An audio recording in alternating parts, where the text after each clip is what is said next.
The prosecutors found lyrics where Lil Durk admits to committing crimes resulting in the passing of Lil Pab, OTF Jam's baby mom, and Stefan Mack. However, his lawyers investigated the mountain of evidence and they found something, as it all begins with DJ Academics revealing the roadmap of Lil Durk's crimes, as he couldn't have done it in a more obvious way. 2020 Von, 2021 his brother dies.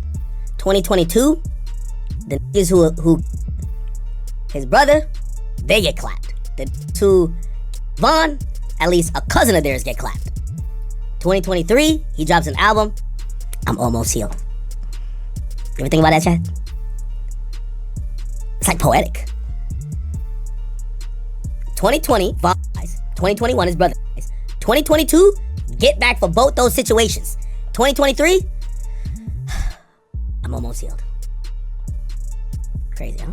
As it seems that Lil Durk created a roadmap for himself on getting revenge and then finally healing. This was proved in court with a report of Lil Durk linked in newly unsealed file in a Chicago passing where he's alleged to have been behind the passing of Stefan Mack. It is believed that Mack was targeted as revenge for the passing of Lil Durk's brother D-Thang on January 27th, 2022. They haven't officially charged him yet though, and he's being named in recently unsealed paperwork in advance of his detention hearing today. As in the court documents, they shared this Instagram story where Lil Durk posts for D-Thang, aha, alongside this Instagram story where Lil Durk is laughing. They can't see other shit, boy. What? Tweaking with folks.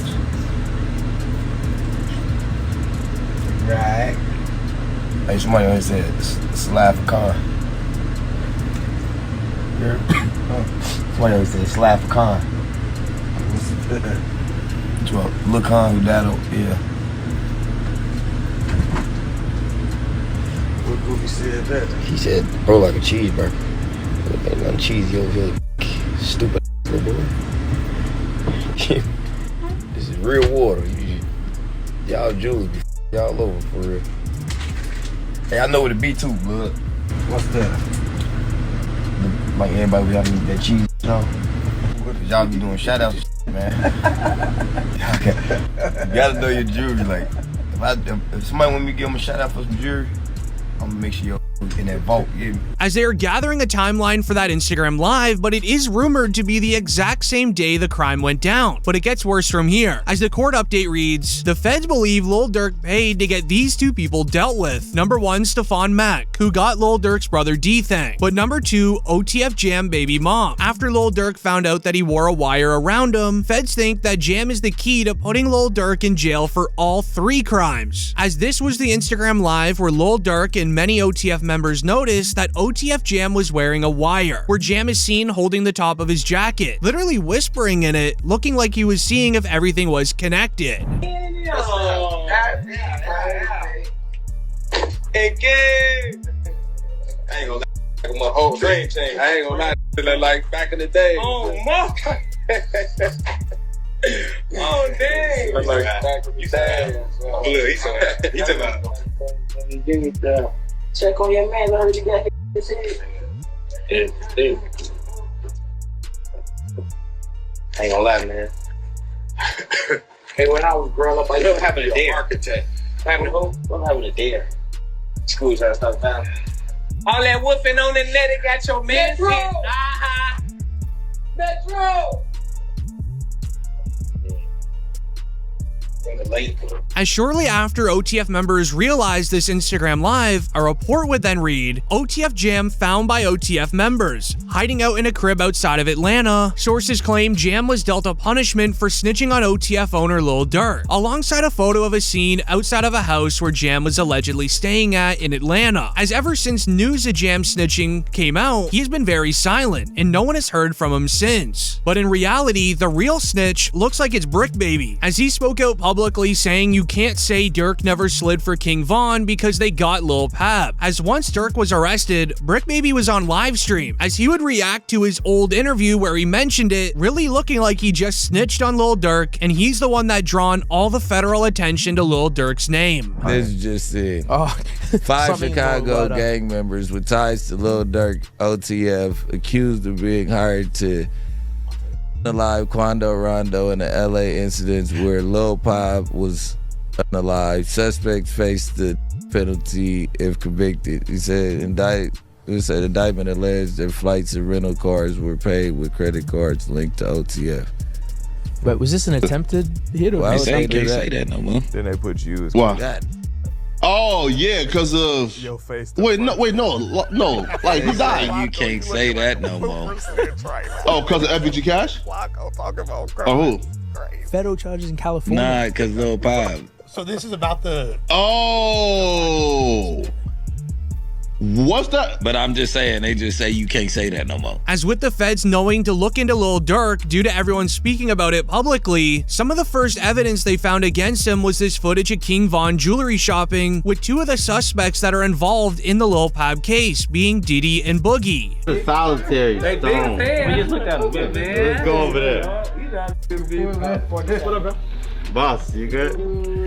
My boy. Let's go. They got real in here, man, because he just stepped in. The money man stepped in. Making it very likely they also wanted revenge for King Von. With all the hard evidence coming out against Lil Durk, his situation got crazy inside of jail. As his lawyers would announce, the rapper has been targeted by inmates in jail for money, commissary needs, and phone time. As he would be officially announced, sources allege Lil Durk's fast prison transfer was caused by issues within his cell block. Being a high-profile rapper likely caused him to be targeted for the commissary and money. As the following day after, something very strange happened, as Quando Rondo and his best friend Lil Tim did separate interviews but on the exact same day, saying the exact same message. Many look at it as a weird coincidence, but others believe it's a way for the feds to not target them or investigate them on trying to get Lil Durk targeted inside of jail. As Lil Tim would mention that Durk just threw his life away trying to get revenge for a beef that he and Quando were okay with ending. To know, like, shit, I was just protecting my little brother. When you did finally find out that it was King Von who did it, how'd you feel?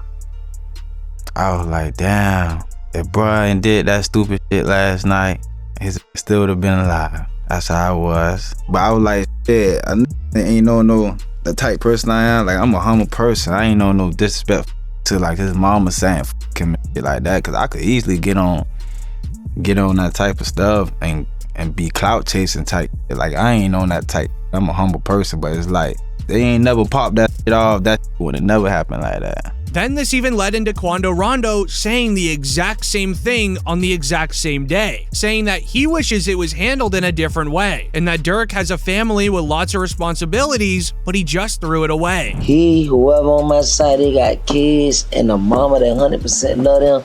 And at the end of the day, bro, all this bull that we talking about is stupid.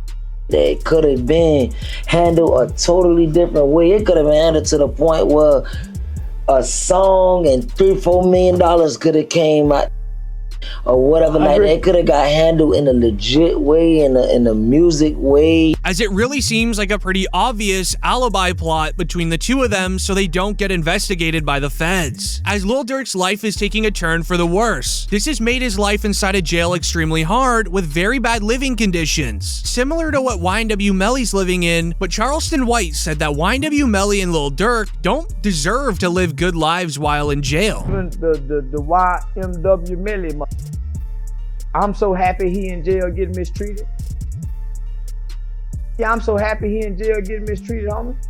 Homie, when you take a life, homie, you ain't got a right to complain about a motherfucking thing about being mistreated when you done chose to play somebody. This all then led into an emergency by Lil Durk's lawyers, who know they need to get his client released from jail. A report would share, in a move out of the YSL trial playbook, Lil Durk's producer says in a declaration in the M for Hire case that the Wonderful Wayne and Jackie Boy song with Babyface Ray, which prosecutors say bragged about the passings, was actually recorded 7 months before the incident, where the court document had an attachment showing the original project file being made and recorded before the passing of Lil Pab even happened, with the lyrics in question being, "Look on the news and see your son screaming no, no," as Quando Rondo is at the scene of the crime screaming no. This man, a passenger in that car, frantic at the sight. As they even made a connection to the other lyrics where Lil Durk would rap, "Told me they got an Addy, go, got a location, go," as this is where Brick Baby comes in one more time, where the announcement reads, Brick Baby says that he would have dropped Quando Rondo's location if Lil Durk had asked him because he is loyal to him. Why is that? Then it's people like, you lined up somebody from your hood. Like, listen, I didn't. But at the end of the day, what's wrong with giving my friend the address? Oh, this is my boy. He lost his boy. Who did it could be around. 9 times out of 10, had he had asked me, I probably would have been Coke if he even asked anybody, if this is even true. But 9 times out of 10, like I said, can I leak a bar? Sure. I said if he make the call right now, I'd something. Right. With the Quando Rondo screaming lyrics being one of the biggest coincidences of all time, things get very concerning. But it's not all terrible for Lil Durk, and let me explain. After reports of OTF Vonnie allegedly snitching in the case, we ended up getting the truth, as it would all start with a report of Lil Durk found out his co-defendant OTF Vonnie filed for protective custody when they came to court together this week. This got the attention of Lil Durk's best friend Bezu, who reacted on IG Live. No motherfucker know what's going on. But them people that's in them courtrooms, man, for real. Them be false accusations. Y'all don't even know what the be going on, for real. Y'all really be trying to play Inspector Gadget and all this. I'm snitching on them that's innocent, man. Y'all just be weird as hell. That's what I be talking about, man. Like, first y'all done threw the jams rumors out there. Now y'all talking about Vonnie a snitch, gang. A snitch on what, blood? Y'all don't even really know what's going on, for real. My kids, y'all really just be running. And that's why I don't participate in nothing that got to do with nothing illegal. Because of you motherfuckers, y'all be trying to get them all put under the jail. Y'all trying to go let them meet Larry for the first time, you hear me? Oh, mama. But this is where it gets crazy, as DJ Academics would then speak on OTF Vonnie allegedly snitching against Durk, causing major confusion. When you see Flacco post something, you almost gotta be like, look at this headline. Lil Durk found out his co-defendant OTF Vonnie, King Von cousin, filed for protective custody when they came to court. Okay. That sounds so crazy. That sounds so crazy. Now, this is why we have streams like this. This is, you know, I'm not gonna get on anybody or anything like that, and I'm not gonna ever say that I haven't, you know, maybe jumped the maybe once in a while. But I definitely do aim to be correct, and I never try to be incorrect out of malice, right?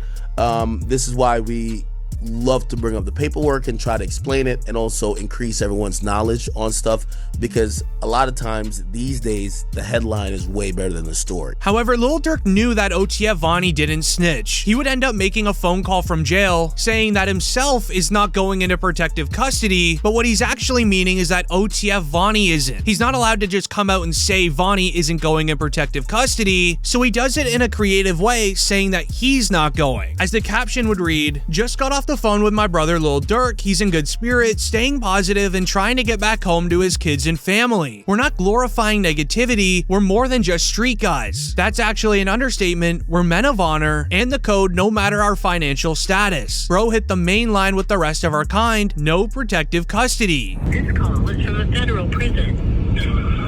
Say what, bro? I said, I know you're but if you need anything, you know I got you. You know, I appreciate it. You know, that count, yeah, I know how that be, bro. It don't matter, bro. We ain't never moved our money except for that first time. Once it was that, it was that. Once it was like then, it was everything was history. Yeah. I feel got the same. I came home feel like shit. Where you from? What you got going? I been to it, yeah. Man, what? The PC. Hey. They thought they thought a computer, you downstairs, they be like, man, you know you, man, send me upstairs. Whatever it is, I gotta tap to it. Nah, for sure. Can't go no more with a PC and come out acting all crazy. As it now makes sense as to why Lil Durk even had this posted online. He was doing it in a way that reveals the truth about OTF Vonnie going into protective custody or not, as even DJ Academics was a little confused on why he did it. With all due respect to whoever 900 brother is, again, with all due respect to you, The guy's fighting for his life. I get it. Maybe for whatever reason, which I still think would be a dumb reason. Let's say that Durk wants to address the people. You know how you put this out? You say, yo, Durk, we on. You let him say what he's saying to the public and you cut it off. We don't need to hear y'all back and forth. Because a lot of this audio kind of feels like maybe this wasn't how Durk wanted to first communicate with everybody in the world. Anything he does is gonna go viral.